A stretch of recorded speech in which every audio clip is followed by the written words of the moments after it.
Okay, Grady, if you have any version of potato, what version would you want? Not mashed potatoes, but a French fry because you can dip it in ketchup. Why not mashed potatoes? Because Cole picked it, and I don't like Cole. No! That's good. That's Okay. good. Hi guys, I'm Grady. I'm 14 in 8th grade, and this is way out of my comfort zone, but Josh picked me to do this, so I thought I'd give it a try, so thanks to him. A fun fact about me is I've fractured both my pinky toes, and this is my testimony.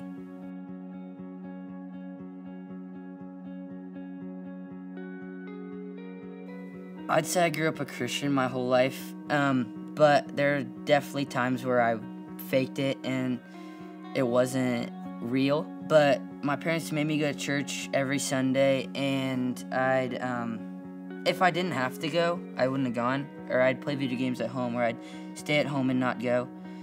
3rd grade VBS, I stood up. When the pastor called, he said, if you want to stand up and give your life to God, stand up. So I stood up, but at that time, I didn't exactly know what it meant. And it was good for me because I was around all my Christian friends, and they were like, oh, he stood up. So that was fun, and like exciting, but it wasn't exactly real. It was like, oh, I'm gonna stand up because, okay, I believe in him, but it wasn't what I didn't know exactly what I was getting myself into. Let's skip all the way to when I went to Hume, 6th grade year with my family for family camp. It was a really good year to go up because I was like at a low, because like that's when COVID started and like everything had gone bad.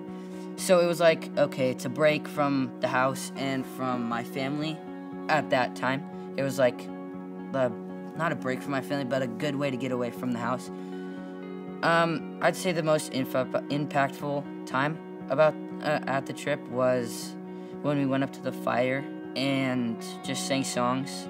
I didn't really care what anyone thought of me. I had my hands fully up, just singing. I didn't care what people thought, like behind me at the camp. I don't care what they thought. Just kept singing. Like I don't know what the speaker said. I don't remember because it was a long time ago. But it was a good like. I just remember the music. It was good. Also that week after, I was like at the end of the week, I got baptized, which was exciting. And I knew what it meant, but I didn't exactly. I knew what it meant, but I didn't exactly know what it meant. Like, if you know what I mean. It was like, okay, I know what it is, but I don't know if I'm gonna.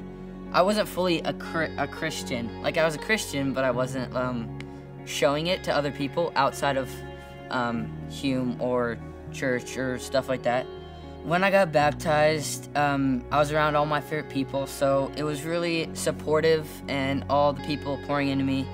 I felt a big relief from all the guilt I had and all the sins I had. They were just washed away, so it felt good to get that off my chest. But when you're at Hume, you're at a high. It's like all this God time in like a short amount of time. So when you go back down the mountain, you have church one day and youth group one day. If that's what you do. If you don't go to church one day, it doesn't really matter. But it's just all in, it's like putting like a year into a week. Like your whole year of church is put into a week of Hume. Because you go to church like 2 times a day, sorry. 2 times a day in a day at Hume. So it's a lot of church and a lot of God in a day, which is good, but it's a high. So you had a high at God, but when you go down the mountain, it's like, it slows down because you have school, you have practices, soccer, anything. But it goes like school, soccer, and then you don't have time for God at the end. Or church, you want to skip it because you're tired or you sleep in. When I went back at the Hume in 7th grade with all my boys, youth group boys, it was really good. We'd stay up till like 2 a.m. talking, just whatever 8th grade boys talk about. So it was good. We grew as a Christian friend group. So it was really impactful because my friends from school and my friends from soccer and my friends from sports, it was like a mix. So it was really like good. So that like both my friend groups were there together, like learning about God. It was really cool. A couple of my non-Christian friends gave their life to God, which was really like it was really like, it was a happy moment for me because I could like relate to them at the same time while they were at a good moment in their life, everyone clapping for them and proud of them standing up and putting their life in God. So that was good because then we could go back down the mountain and everyone was Christian and everyone was part of a friend group. While we were at Hume, the speaker spoke about habits and how to put reading the Bible into your daily life and how to do that. So I went home and put that in my daily life. I would read the Bible. I'd do my plans with my friends. I'd try to at least. So that was good because I started putting those as priorities or during multitasking. Like while I was brushing my teeth, I'd blast plans or reading the Bible. And then before I went to bed, I'd put my headphones on and listen to the plans before I went to bed. It was easier during summer because I had all the time and I didn't have to go straight from practice to youth group to something else or having all the busyness. I could just 3 a.m., p.m., I could go do anything I want or just chill at home. So I had all this time to do nothing or read the Bible, which is and it only takes like 10 minutes. So you take out like this little chunk before you go to bed or while you're brushing your teeth or even while you're taking a shower. That could work too. That'd be cool. I should start that. But when school starts, you don't have as much time. You go straight from school to sports to eating dinner, then going to bed, or taking a shower and then going to bed. So you don't have time to exactly do this 10-minute thing, or you forget it, or you just don't think about it during the day because you're at school. After I came to Christ, I started making better decisions. I think I started thinking better. My thought process was in a more holy way. Looking at things and thinking in a more holy way, thinking about it in a more holy way. A verse that pertains to what I just said is 2 Corinthians. Paul says, "We destroy arguments and every lofty opinion raised against the knowledge of God and take every thought captive to obey Christ." I like the last part where it says to take every thought captive and obey Christ. I think this really shows that my thoughts were more holy and I wouldn't think about people in a way that was like, oh, that guy's gross, or stuff like that. I mean, you still make thoughts about people, but it's in a different way or a more holy way instead of like what I was thinking about them.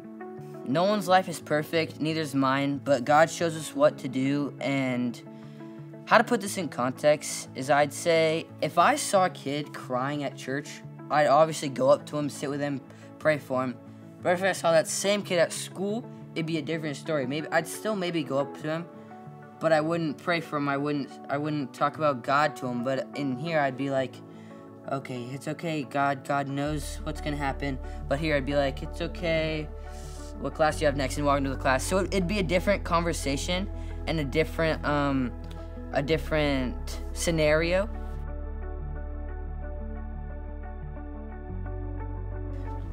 I think a lot of people have the same type of story as me because I grew up in a Christian home, but there were times where I didn't live out my faith and I wasn't faithful. And that's what I want to work on. I want to work on that. I want to work on living faithful in all aspects of my life. God helps us in many ways, including guiding us and supporting us. He also serves as comfort and strength in hard times, and we may never fully understand that. One last verse I'd like to end with is Proverbs 5:9-11. "Lest you lose your honor to others and your dignity to one who is cruel, lest strangers feast on your wealth and your toil enrich in the house of others. At the end of life you will groan, when your flesh and body are spent." What this means to me is it means that I want people to see me as a Christian, and when I'm gone, I want people to know that I'm with God.